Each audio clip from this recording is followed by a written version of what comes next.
Canada has become really interesting. It became interesting in January and February of this year. Why? Because you had protesters in Ottawa. Really interesting. When people come out in large numbers, and you know what the job of reporters is? The job of reporters is to go out and say, why are you on the streets? What brought you here?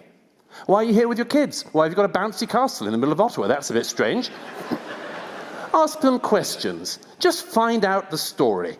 But you know what? The government didn't want that in Canada.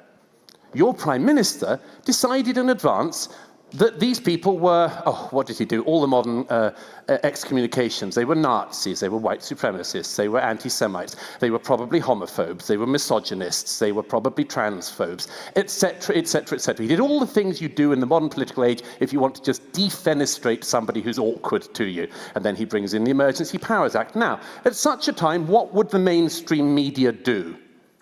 It would question it. It would question it.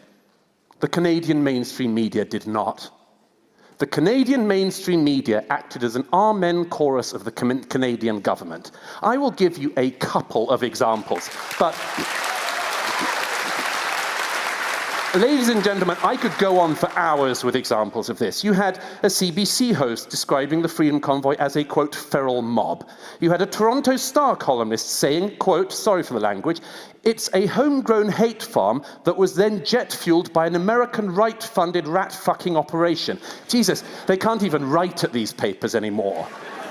CBC said that 2 Indigenous women who were so scared to go outside in Ottawa because of racist violence didn't bother to mention that Indigenous drummers had led the truckers in an O Canada rendition.